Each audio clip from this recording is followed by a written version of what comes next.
Assalamualaikum warahmatullahi wabarakatuh.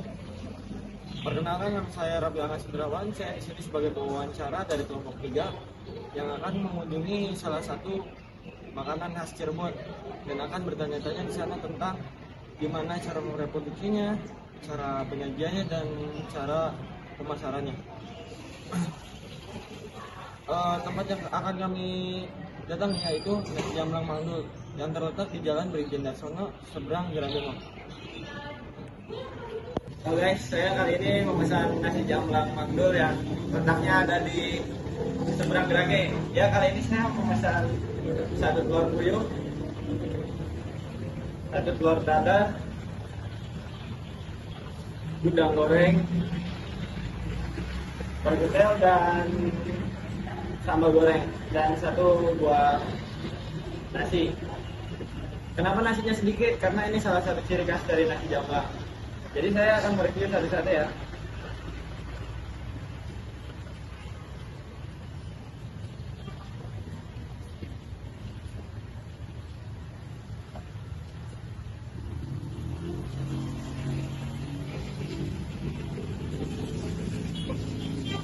Jadi rasanya tuh emang tidak pernah bohong.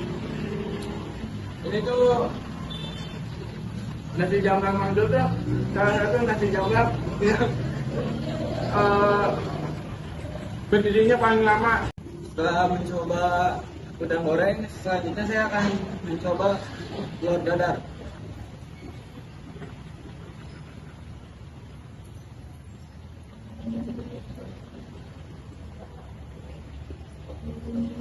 Jadi telur dadarnya itu memiliki rasa yang gurih, kenyal, dan lumer di mulut.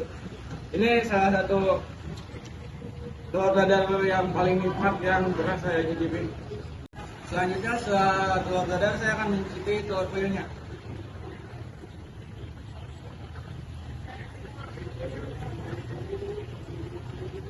Telur puyuhnya itu seperti biasanya menjadi hidangan spesial dari semua makanan termasuk nasi jamblang ini. Selanjutnya setelah telur puyuh, yang terakhir kita mencicipi perkedel.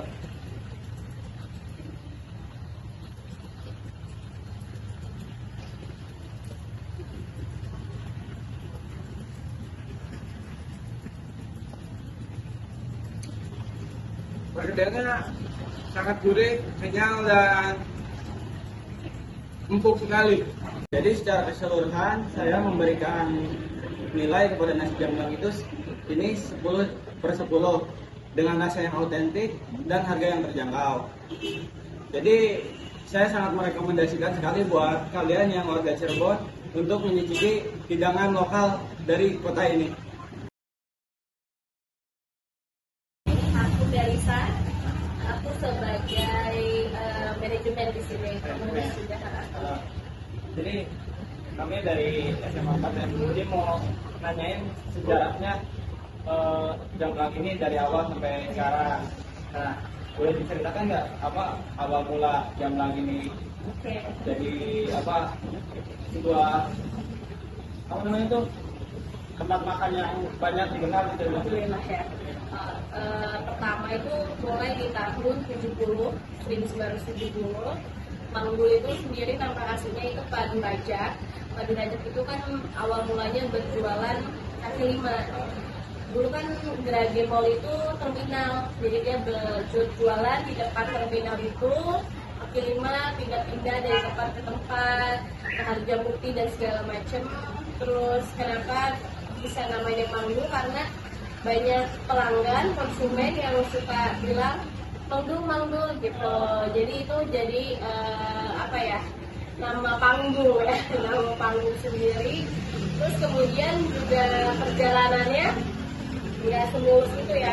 Akhirnya dia punya ruko untuk kontrak, bukan kontrak ya, lebih tepatnya daftar, karena kan sebelumnya pindah-pindah itu tuh 10 tahun kemudian, tahun 80-an era segitu akhirnya kontrak.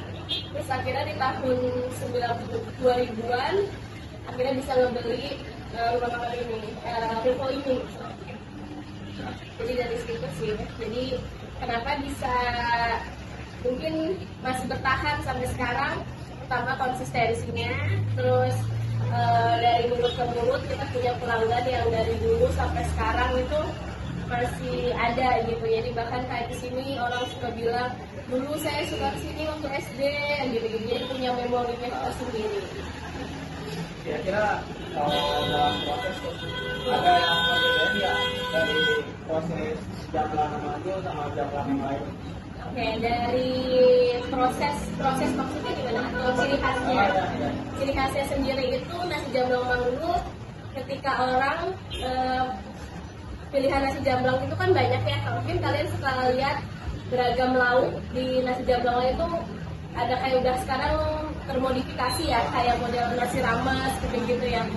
Ada lauk-lauk yang tidak mengedepankan originalitas dari lauk jamblang itu sendiri.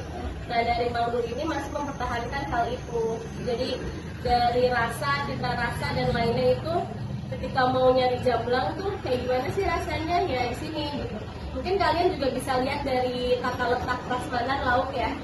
Dari lauk kan di depan tahu sayur dan lain-lain, pas yang bukan ciri khas lauk jamblang itu ditempatkan di akhir. Itu untuk tidak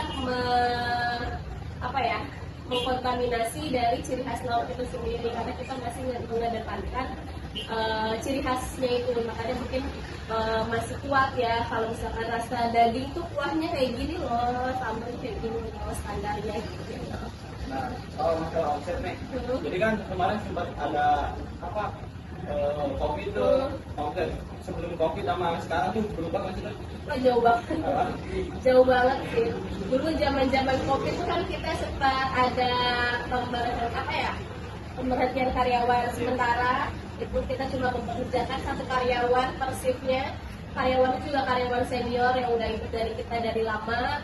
Terus sisanya ya mempekerjakan keluarga kayak saya dan saudara-saudara yang lain gitu. Jadi dari omsetnya sendiri itu jauh banget, bisa turun hampir 80% sendiri ya. Iya.